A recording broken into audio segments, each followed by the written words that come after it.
warahmatullahi wabarakatuh. Saya Erwin Indarningsih 18102705 akan menampilkan hasil pembelajaran biologi pertemuan kedua lanjutan materi pencemaran lingkungan dan daur ulang limbah pada sekolah menengah atas kelas 10. Selamat menyaksikan. Assalamualaikum warahmatullahi wabarakatuh. Waalaikumsalam warahmatullahi wabarakatuh. Apa kabar semua? Alhamdulillah baik, Bu. Alhamdulillah baik, Bu. Alhamdulillah, semoga kita selalu sehat dan semangat ya meskipun sekarang masih dilakukan pembelajaran daring akibat adanya COVID-19. Nah, sebelum kita memulai pelajaran pada hari ini, marilah kita berdoa terlebih dahulu. Berdoa di dalam hati mulai. Selesai. Nah, apakah semuanya sudah disiapkan? Bukunya sudah disiapkan semua? Sudah, Bu. Alhamdulillah. Nah, untuk absensi, nanti Ibu screen saja partisipan yang hadir ya. Baik, Bu. Baik, Bu.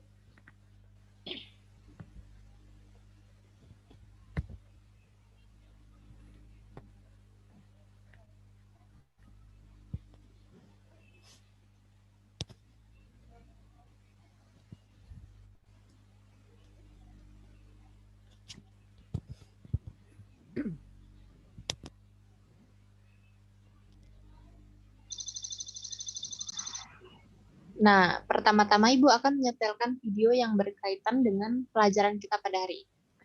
Tempat membuang sampah seperti ini. Lihatlah, jika terus-menerus seperti ini sampai menumpuk. Nah, ada yang tahu inti dari video tersebut? Pembuangan limbah, Bu. Pembuangan sampah, Bu. Nah, kira-kira ada yang ingin ditanyakan tidak tentang materi limbah ini? Saya, Bu. Iya? Manfaat apa ya yang terdapat pada daur ulang limbah itu? Oke, ada lagi yang ingin bertanya? Saya, Bu. Iya? Bagaimana karakteristik limbah yang dapat didaur ulang? Oke, bagus ya pertanyaannya. Jadi, Ibu langsung saja masuk ke penjelasan materi. Yang pertama itu ada jenis-jenis limbah.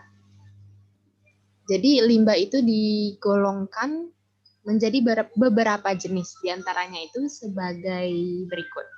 Yang pertama itu ada berdasarkan jenis senyawa. Berdasarkan jenis senyawa, itu ada limbah organik, limbah anorganik, dan limbah bahan berbahaya. Yang pertama itu ada limbah organik. Jadi limbah organik itu adalah limbah yang dapat mengalami proses penguraian secara alami. Contohnya adalah sisa hewan dan tumbuhan.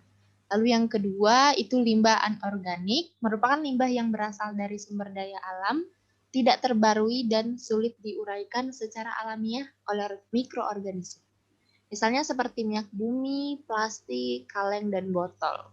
Dan yang ketiga itu limbah bahan berbahaya dan beracun atau B3, merupakan limbah yang secara langsung maupun tidak langsung dapat mencemarkan, membahayakan lingkungan, kesehatan, dan kelangsungan hidup manusia dan makhluk hidup lainnya. Nah, contohnya itu adalah oli, baterai, obat nyamuk, pemutih, dan juga aki. Selanjutnya, itu ada berdasarkan wujudnya. Ada 3, yaitu limbah padat, limbah cair, limbah gas. Limbah padat itu berupa sisa-sisa makhluk hidup, limbah domestik, limbah dari pabrik yang berupa bahan padat. Lalu limbah cair itu biasanya berupa bahan yang terlarut dalam air dan dapat berupa sisa-sisa metabolisme seperti urin, limbah cair dari pabrik maupun dari rumah sakit. Dan yang ketiga itu limbah gas. Nah, dapat berasal dari asap kendaraan bermotor, debu, asap pabrik maupun asap gunung berapi. Nah, itu kiranya dapat menjawab karakteristik tadi ya. Lalu untuk manfaatnya, Itu yang pertama, menguraikan pencemaran akibat sampah dan menghemat energi serta menjaga sumber daya alam. Lalu dapat mencegah timbulnya penyakit. Kemudian menambah pengetahuan dan mengasah kreativitas. Keempat, itu ada menghemat pengeluaran dan menambah penghasilan. Selanjutnya,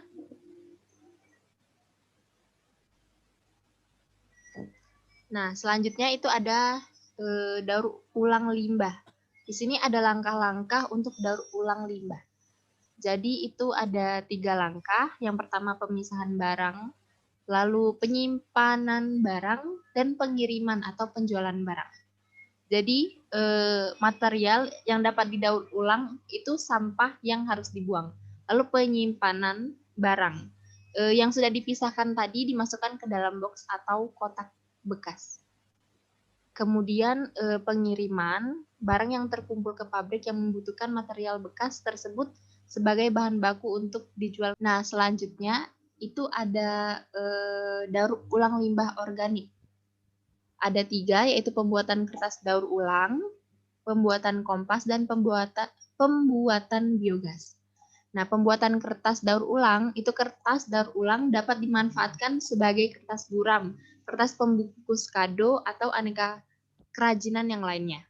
Lalu untuk pembuatan kompas itu dapat dibuat secara aerob dan anaerob, secara menggunakan udara maupun tanpa udara, dengan bantuan cacing dan lain-lainnya. Lalu untuk pembuatan biogas, gas yang dihasilkan dari limbah kotoran ternak atau sampah organik lainnya oleh aktivitas bakteri. Lalu selanjutnya itu ada daur ulang limbah anorganik. Jadi ada 3 juga. Yang pertama sanitary landfill, lalu incineration, dan pulverization. Nah, yang pertama itu metode pengelolaan limbah secara terkontrol melalui sistem sanitasi yang baik. Yang kedua itu adalah pembakaran. Jadi limbah anorganik berupa zat padat itu perlu dibakar alam. Sebuah reaktor sampah untuk menurunkan jumlah timbunan sampah padat. Kemudian kekurangan dari metode ini itu menghasilkan berupa residu seperti asap yang menimbulkan pencemaran udara. Lalu yang ketiga, itu memiliki tujuan untuk mengubah bentuk limbah menjadi lebih kecil sehingga lebih mudah dimanfaatkan untuk menimbun tanah yang letaknya rendah. Baiklah, itu saja. Kemudian Ibu akan memberikan tugas, jadi sesuai kelompoknya pada pertemuan kemarin, per kelompok harus mendata limbah yang dihasilkan rumah tangga. Jadi mengelompokkan limbah menjadi limbah yang mudah terurai ataupun tidak, kemudian dapat digunakan kembali atau dapat didaur ulang. Baik, Kepada anak-anak bagaimana penjelasannya? Apakah sudah bisa dimengerti semua? Sudah dapat dimengerti, Bu. Alhamdulillah. Terima kasih kepada anak-anak yang sudah ikut belajar pada hari ini ya. Semoga ilmunya dapat diterapkan ke dalam kehidupan sehari-hari. Ibu ingatkan lagi kepada anak-anak sekalian ketika hendak keluar tetap harus mematuhi protokol kesehatan agar dapat memutuskan rantai penularan COVID-19 dan kita dapat melaksanakan pembelajaran di sekolah kembali. Nah, semoga kita selalu dalam lindungan Allah Subhanahu wa taala.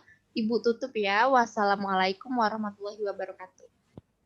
Waalaikumsalam warahmatullahi wabarakatuh.